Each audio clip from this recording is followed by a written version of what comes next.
गोपीनाथ तिवारी जी, जौनपुर से। जी सुधा का होगा। राधे राधे महाराज जी। परम आदरणीय गुरु जी, सादर चरण स्पर्श। गुरु जी, मानव ईश्वर अंश के बाद भक्ति के विपरीत माया से अधिक सम्मोहित क्यों होता है? खेल है प्रभु का, खेल है। एक रंगनाथ जी हमारे यहाँ मंदिर वृंदावन में, उसमें साल में एक बार उत्सव होता है विशेष। उस उत्सव में हम सब मिलित हुए थे जाके। एक खंभा खड़ा होता है, बहुत लंबा खंभा। उसके ऊपर अर्थ, धन और कुछ ऐसे जैसे कीमती पदार्थ, स्वर्ण है, मणि है, मीठा, ऐसी चीजें बांधी जाती है। इसके बाद आपको शरीर से चढ़ के और वो लेना है। हमारी बात समझना, खेल होता है एक। तो ब्रज के बड़े बड़े पहलवान केवल लंगोट पहन करके, मान लो 100 ऐसे खड़े होते हैं, ऐसे क्रम बाई क्रम चढ़ते हैं। और जिसने वो इनाम बांधा है उसी ने खेल रचा है, और वही चढ़ने की योग्यता की बात करता है वहां, और वही चढ़ ना पावे इसलिए घी, दही, पानी ये भर करके सीढ़ी से जितने शरीरधारी चढ़ते हैं उनके ऊपर डालते जा रहे हैं। अब चढ़ के दिखाओ, और जो चढ़ पाता है तो वो संपत्ति और वो इनाम प्राप्त करता है। ऐसे ही भगवत प्राप्ति ऊंचाई पर बांधी गई खेल है, मालिक का खेल है। इसके बाद ये शब्द, स्पर्श, रूप, रस, गंध, ये फिसलन डाली गई। अब चढ़ो, वही डाल रहा है फिसलन जिसने इनाम बांधा है। परम पद का अधिकार, परमानंद की अनुभव, चाहे सारिष्ट, सामीप्य, सायुज्य, जो भी चाहो पद वो प्राप्त हो जाएगा, पर फिसलन डाली जाएगी। अब तुम्हें फिसलना नहीं है तो कई बार देखा कि पहुंचते पहुंचते फिसल गए, पर वो लोग हारे नहीं। 4-5 बार में फिर वो पहुंच गए, पकड़ लिया। तो उससे हमें उदाहरण, अपने लोगों का जो दिमाग होता है ना, वो चिंतनीय होता है। हर घटना में, हर बात में अपने काम की बात निकाल लेना। तो उस भागवतिक मेले में, उस दृश्य में ये बात पकड़ में आई। ठीक ऐसे ही मालिक खेल खेल रहा है हमारे सामने। वो भोग रखता है फिसलन वाले, जिससे हम परमानंद स्वरूप अपने आत्मबोध या भगवत प्रेम पाने के लिए ही उसने वो भी रखा है। मानव देह भी दिया है, उसी का रचा हुआ है, पर फिसलन उसने जरूर रखी है। एक बार फिसलो, 2 बार फिसलो, 3 बार फिसलो, पर हारना नहीं। चढ़ जाओ, चढ़ जाओ। तो कभी काम फिसला देता है, कभी क्रोध फिसला देता है, कभी मोह, कभी अहंकार, कभी ईर्ष्या, मत्सरता, नाना प्रकार की फिसलन वाला हमारे सामने खेल रचा जाता है। अब वो आकर्षण फिसलन वाला है ही रचा, इसीलिए गया है कि तुम इसी में लगे रहो। अच्छा, लगे रहो तो मालिक का खेल है, आनंदित रहो। जब इससे ऊब जाना तो वो है चढ़ो। फिर ये चढ़ाई है, ये ऐसी चढ़ाई है, खड़ी चढ़ाई है, बिना सहारे के नहीं चढ़ सकते हो। इसमें गुरुजनों का, निकले हुए महापुरुषों का सहारा। गुरु जी सम्मोहित बहुत करती माया, भक्ति उतना नहीं कर पाती। वैसे सम्मोहन माया नहीं करती, आप मोहित हो रहे हो। हमें बताओ माया का रूप क्या है? रहन सहन, वातावरण, खाना पीना, प्यार दुलार, समाज, पुत्र। ये आप स्वीकार किए हो प्रभु। आपको कोई आकर्षित कर रहा है क्या? आप ही तो फंसे हो। एक ये आवश्यकता है ना। आवश्यकता बिल्कुल नहीं भैया, तुम्हें अज्ञान में हो। हमारे स्वरूप को कभी भी किसी भी तरह का अभाव नहीं व्यापता। अभाव देह को लेकर के होता है। गुरु जी एक बात हुआ, विंध्याचल में यज्ञ, वहाँ वहाँ पढ़ते कर भूखे भजन हो, गोपाला ले ले अपन कंठी माला। ये भूख किसका विषय? प्राणों का विषय। पहले देखो, जहां आप बात कर रहे हो यहां शुद्ध आध्यात्मिक मार्ग की बात होती है। भूख का विषय कौन? भूख प्यास का विषय अगर थोड़ा शास्त्रीय ज्ञान हो तो समझ सकते हो। प्राणों का विषय है। आप प्राण नहीं हैं, छांदोग्य उपनिषद पढ़ के देखो, आप प्राण नहीं हैं। तो अब आप अपने को और कुछ मान लेंगे तो ये ले कंठी माला। किसकी कंठी माला? किसकी? ज्ञान में आओ तो, और भक्ति। आप अपने स्वरूप को नहीं जानते हो। कितने हाथ का शरीर है? अगर अपने हाथ से नापो, 3.5 हाथ का। कितने साल हो गए आपको इस शरीर में रहते? 58 साल में 58 सेकंड भी कभी नहीं सोचा अपने स्वरूप को कि तुम हो कौन। अगर तुमसे पूछा जाए आप कौन हो, तो अपने गांव का नाम बताओगे, शरीर जहां जन्मा है वो बताओगे, शरीर का जो नाम है। आप इतने ज्ञानी हो कि 3.5 हाथ में रहते हुए 58 वर्ष हो गए, और आप अपने को अभी तक नहीं जान पाए। अब बोलो कैसे तुम जान पाओगे कि माया क्या है? सत्य देखो, ये अध्यात्म मार्ग है। यहां मतलब बिल्कुल लक्ष्य पे बात होती है। अब लक्ष्य नहीं समझते हो तो फिर हम चुप हो जाएंगे। हमारे पास व्यवहार वाली ज्यादा बातें हैं नहीं, क्योंकि बचपन से भगवान ने व्यवहार में रखा ही नहीं। अपने को आप नहीं जानते हो भाई, शरीर को मान लिया। अब शरीर में अभाव ही अभाव है, स्वरूप में कभी अभाव नहीं है, प्रभु में कभी अभाव नहीं है, देह में अभाव। हम जिसको प्रिय मानते हैं, जिसको सुख मानते हैं, हम स्वयं उसको पकड़ लेते हैं और लगता है मैं भी इसके बिना जी नहीं सकता। ये हमारी गलती है, कोई माया नहीं है। जो हमें प्रिय लगता है वो हमें नहीं लगता है, इंद्रियों को लगता है। बहुत बढ़िया सुगंध आई, किसने बताया? घ्राणेन्द्री ने। ये किसका विषय है? घ्राणेन्द्री का। बहुत बढ़िया खीर पुआ बने, किसका विषय है? रसेंद्री का। बहुत बढ़िया गायन, किसका विषय है? श्रवणेन्द्री का। बड़ा सुकोमल स्पर्श है, किसका विषय? त्वगेन्द्री का। मना कष्टान इंद्रियाणी प्रकृति स्थानी कर सती। भाई बांधा किसने? तुम खुद बंध रहे हो। बंधे हो कीर मरकट किने। गोस्वामी जी कह रहे ना, जड़ चेतन ही ग्रंथि पड़ गई यद्यपि मृषा छूटति कठिनाई। जो कह रहे हैं कि ये लो अपनी कंठी माला, भूखे भजन होए गोपाला, ये बिल्कुल मजाक है। जैसे विनोद में नहीं कहा जाता, ये बिल्कुल विनोद है। ये कोई सिद्धांत नहीं है, कोई सत्य मार्ग नहीं। और ये केवल प्रवचन नहीं है। ये देखो बैठे हैं, ये एक ऐसे व्यक्ति हैं जो काशी में भी सेवा में रहे और वृंदावन में भी आ गए। इनसे पूछो, ये जानते हो कभी किसी से मांगना नहीं, किसी के आश्रम नहीं जाना, भिक्षावृत्ति नहीं करनी, आकाश वृत्ति। जो ईश्वर घाट पे दे देगा वही पालेंगे, अन्यथा नहीं। तो जब तक ये नहीं आए थे तब तक भरपेट भोजन नहीं मिला था घाट में, क्योंकि केवल शाम के निकल के आते थे और ऐसे जहां भिक्षुक जन बैठते हैं, बैठ गए तो कोई इतना सतुआ डाल दिया, कोई एक पीस बर्फी डाल दी।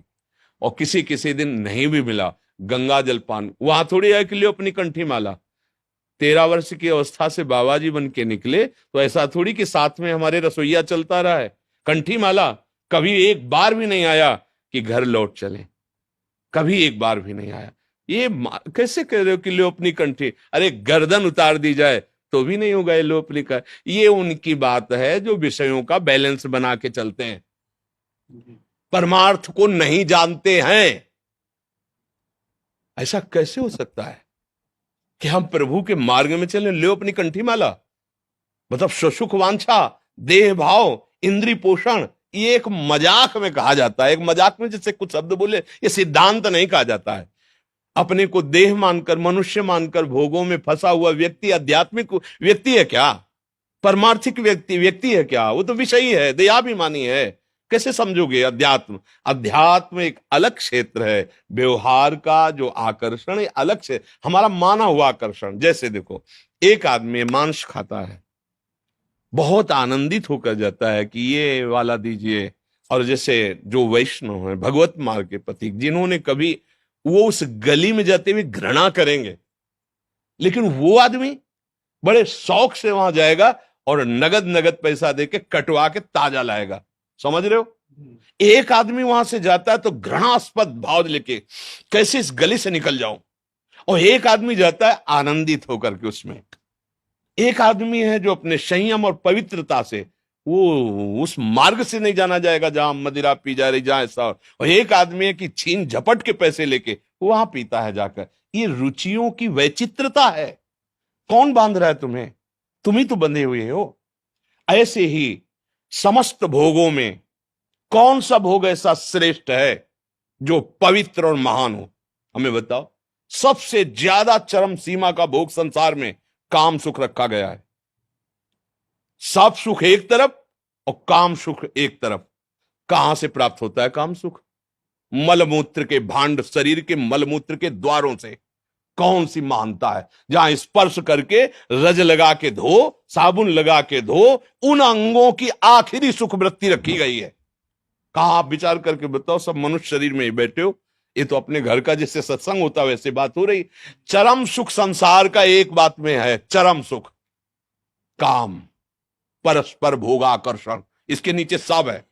माता पिता छोड़ देगा, जमीन जायदाद छोड़ देगा, ज्यादा पड़ेगी तो फांसी लगा लेगा, लेकिन काम सुख नहीं छोड़ सकता। आखिर देख लो, आंखों उठा के देख लो, पूरे परिवार का कत्ल करके भाग जाएगा, भाग जाएगी। जो आप शब्द देख लो, किसके लिए? बोले हमारा फ्रेंड है। किस बात के लिए? ना उसके तत्व को जानते हो, ना उसके तत्व को जानते हो, बिल्कुल केवल शरीर आसक्ति। और वो शरीर आसक्ति अगर उससे सुंदर भोग मिल गया तो उसको त्याग देगी। भर्तरी जी का चरित्र पढ़ के देख लो, क्या है ये, है क्या? बोले बड़ा आकर्षण। कहां आकर्षण है? मलमूत्र के द्वारों में। फिर आपको चुभेगा। रमा विलास राम अनुरागी तजत बमन जिमि जन बड़वा। जैसे उल्टी की जाए, कौन देखना चाहेगा उसे? कौन देखना चाहेगा? ये कौन सा भोग है ऐसा? बर्फी पेड़ा शीशा में रखे अच्छे लगते हैं, 2 मिनट के बाद खाओ और लील जाओ और उल्टी कर दो, फिर देख ले कोई। वही पदार्थ है वही, और 6 घंटा रुक गया तो इतना बदबूदार नीचे से निकलेगा, कोई देखना नहीं चाहेगा। क्या है यहां सुख? कौन सा सुख है? शरीर जब छूट अंदर से परमात्मा तत्व अंतर्धान हो जाता है, इस शरीर को रख के देखो, भय लगेगा तुम्हें उस कमरे में जाने में जहां शरीर रखा होगा। शरीर देखने लायक नहीं रहता। क्या है सुख? हमें बताओ कौन सा सुख है? भ्रम। अगर इसे भोग लूं तो मैं सुखी हो जाऊं। लाखों बार करोड़ों बार भोग के देख लिया है कुछ? क्या हाथ लगा? फिर वही वासना, फिर वही तृष्णा। कह रहे हो मुझे माया फांसे। अरे तुम खुद अज्ञानवश आसक्त हो रहे हो। कहां सुख है? कहां है? किसमें है? बताओ। अगर है तो तुम्हें तृप्त हो जाना चाहिए। मेरी मांग है कि मुझे ये मिल जाए। मिल गया, अब तो शांत हो जाना चाहिए ना कि भाई अब कृत्य भयो में। जैसे केवट जी जो भगवान के चरणारविंद का प्रक्षालन करके चरणामृत पान कर रहे ना, तब प्रभु से कह रहा अब कछुलाथ अब नहीं चाहिए। जो खोज रहा था आनंद, बहुत काल में कीन मंजूरी, बहुत श्रम किया, फल तो आज मिला है रघुनाथ जी। आपके चरणों का चरणामृत पान करके, चरण पखार के। विश्राम कहां है? भगवान के चरणों में। बड़े बड़े चक्रवर्ती सम्राट अपने राज्य सुखों का त्याग करके और भगवान के भजन में जाकर विश्राम प्राप्त किया है। हम खुद फंस गए हैं, कोई हमें नहीं फांसे, हम खुद फंस गए हैं। सुख मानकर खुद फंस रहे। आप अच्छे से विवेक से बताओ कौन सा ऐसा सुख है जो स्थायी है, जो हमको सदा प्रसन्न रख सकता है, जो हमें क्लेश रहित कर सकता है? एक भी सुख बताओ। बोले अगर रुपया हो जाए तो फिर मस्त हो जाएंगे। जिनके अरबों खरबों रुपया है ना, टेबलेट से नींद आती है, शांति नहीं है, और चाहिए। क्योंकि अब इतनी पोजीशन बढ़ गई है, अगर इससे नीचे उतरे तो संसार क्या कहेगा? खुद फंस गया, कोई किसी को कुछ नहीं कहता, वो अपने आप में फंसा हुआ है। अब उसको चाहिए कि अमेरिका का जो सबसे बड़ा धनी है उसकी टक्कर हो, कि इंडिया में ऐसा, भारत में एक ऐसा धनी है जो विश्व लेवल का। विश्व लेवल का जब बन जाएगा ना तो दिमाग खराब हो जाएगा उसका। अब ये स्थिति नीचे न गिरने पावे, कोई हमें परास्त न कर पाए। कहां शांति? सब जगह अशांति, भय। गोस्वामी जी का अनुभव, तब लगी कुशल न जीव कहूं, सपने हूं मन विश्राम, जब लगी भजत न राम कहूं, शोक धाम तज काम। हम खुद फंसे भैया, हमें कोई नहीं फंसाए।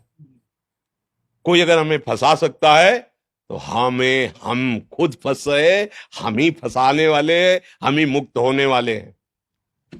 बंदे कीर वो पकड़े कि अगर छोड़ दिया तो मर जाऊंगा, अगर छोड़ दे तो मुक्त हो जाए। बहली आता है, फांस के ले जाता है। बंदर ऐसे सुराई वैसे डालता है, छुआरे चने आदि ऐसे कस के पकड़ता है, लोभी।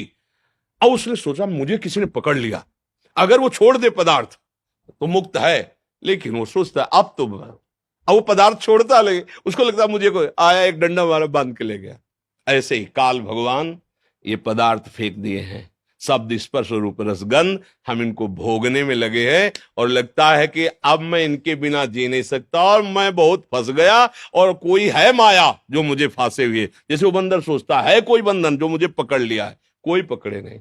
एक दिन एक महात्मा किसी राजा से मिले तो राजा ने कहा महाराज सदुपदेश कीजिए। तो उन्होंने कहा भाई सदुपदेश का तो स्वरूप ये है कि राज्य का अभिमान छोड़िए, सेवक भाव लाइए और भजन परायण रहिए, भोगों में सुख नहीं है। तो उनका महाराज मुझे माया पकड़े हुए है, मैं बहुत विचार करता हूं पर माया मुझे छोड़ती नहीं। दूसरे दिन टहलने के लिए निकले राजा के साथ, और एक आम के पेड़ को ऐसे पकड़ लिया। बोले महाराज सैनिक बुलाइए और मुझे मुक्त करवाइए, इस पेड़ ने मुझे पकड़ लिया है, महाराज मुझे मुक्त कराइए।